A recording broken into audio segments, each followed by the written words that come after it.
আজিৰ পৰা যেহেতু আপোনালোকে 120 ঘণ্টীয়া এটা ইণ্টাৰ্ণশ্বিপ আৰম্ভ কৰিছে আৰু বিভিন্ন মহাবিদ্যালয়ৰ শিক্ষাৰ্থী অংশ লৈছে কেনেধৰণৰ কাৰ্যসূচী?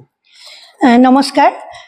আপোনালোকে জানে যে আমাৰ 4 বছৰীয়া যেটো পাঠ্যক্ৰম ৰাষ্ট্ৰীয় শিক্ষা নীতি 2020 অধীনত যি পাঠ্যক্ৰম আৰম্ভ হৈছে তাতে ইণ্টাৰ্ণশ্বিপ প্ৰগ্ৰামটো এটা সদায় লগা এটা প্ৰগ্ৰাম হিচাপে দিয়া হৈছে, ম্যান্ডেটৰী প্ৰগ্ৰাম হিচাপে দিয়া হৈছে। সেই লক্ষ্য আগত ৰাখি আমি 4টা বিষয়ত এবাৰ এই 120 ঘণ্টীয়া ইণ্টাৰ্ণশ্বিপ প্ৰগ্ৰাম আৰম্ভ কৰিলো।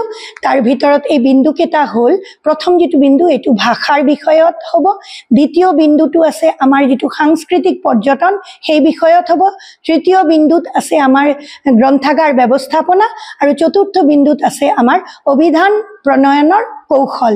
এই 4টা বিন্দু অত্যন্ত প্ৰয়োজনীয় বুলি ভাবি আমি এইবাৰৰ কাৰণে এই 4টা বিষয়ক লৈ আগুৱাব খুজিছো। নমস্কাৰ।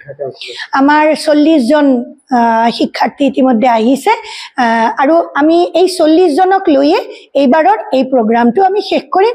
পৰৱৰ্তী পৰ্যায়ত আমাৰ শীতকালীন যেটো আমাৰ অৱসৰ থাকিব সেই সময়ত আমি আকৌ দ্বিতীয় পৰ্যায় আৰম্ভ কৰিম বুলি আমি ভাবিছো।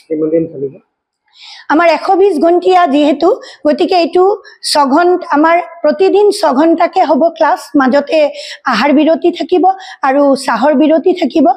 কিন্তু আমি সম্পূৰ্ণ পাঠ্যক্ৰমটো যেহেতু 4 ক্ৰেডিট কোৰ্স হ'ব, আমি 21 দিনৰ অৰ্থাৎ 3 সপ্তাহৰ বাবে আমি ৰাখিছো, কাৰণ কিছু সময় আমি অনলাইন কৰাব লাগিব আৰু সেই কাৰণে আমি দিন কেটামান বেছি ৰাখিছো। 6 তাৰিখে আগষ্টৰ 6 তাৰিখে শেষ হ'ব, 7 তাৰিখে আমি প্ৰমাণপত্ৰ বিতৰণ কৰিম। পৰীক্ষাৰ অন্তত পৰীক্ষাৰ পাৰফৰমেন্স চাই আৰু এটেন্ডেন্স চাই আমি পৰীক্ষাৰ অন্তত ৰিজাল্ট অনুসৰণ কৰি আমি প্ৰমাণপত্ৰ বিতৰণ কৰিম। নমস্কাৰ।